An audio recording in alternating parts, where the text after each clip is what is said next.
I'm sure there's a lot of folks that think, and not saying that they don't care, but they're just not aware that folks are still in this process. We're going on 2 years in almost to this thing.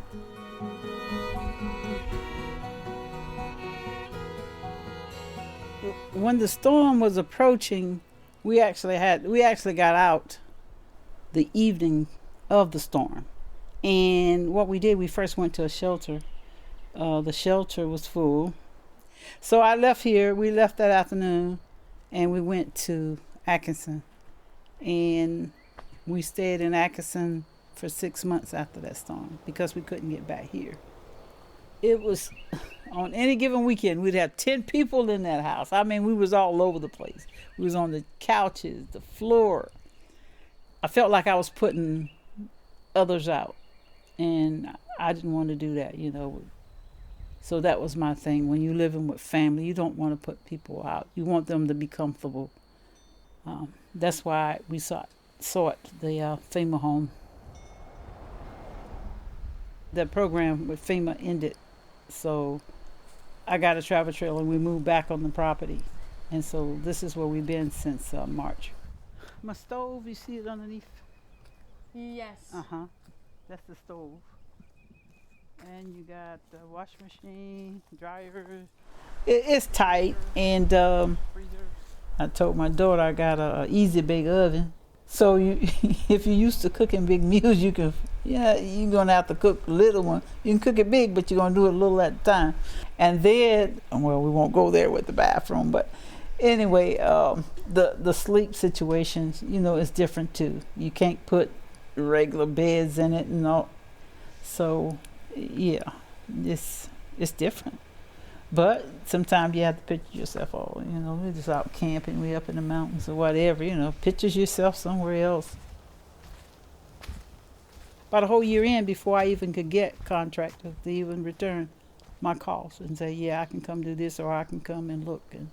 And if I'd have had contractors to come in and do certain work where the volunteers could come in and follow up, yes, I probably could have saved tens of thousands of dollars because the volunteers were here.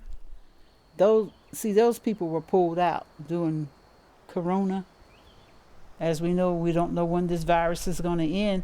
Volunteers may not ever come back. So it's taking a big bite out of me, you know. I mean, we're low. I don't know how much further I could go with rebuild. I would say the virus is a whole lot worse than the hurricane.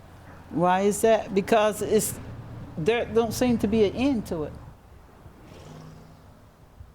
You go in the store now, there's less of everything. You don't have a lot to choose from anymore. Because when you go down and, you know, you're waiting in your line to take your turn, and there's a lot of folks in there doing home projects and doing their flowers and all that kind of stuff. You know, if you go there and you want something, they say, well, we can get it for you, but it's going to take you 3 weeks. Especially things you need to rebuild your home. Being in the situation that I'm in and used to not being able to go and get things when you need them and learning how to do without stuff for long periods of time, because I've learned for so long how to deal in situations like this. If you can't get bread or whatever. You know, you do get down, but you don't want to get so that you get into thinking about this all the time and how I'm going to get out of this rut. And, you know, so you just take some quiet time to yourself and you pray over the matter and go on to sleep. You wake up the next day and say, well, I'll do what I can. Find the answer to the problem. Don't always get one. But I don't want to, you know, lose sleep over it, because I got somewhere to sleep.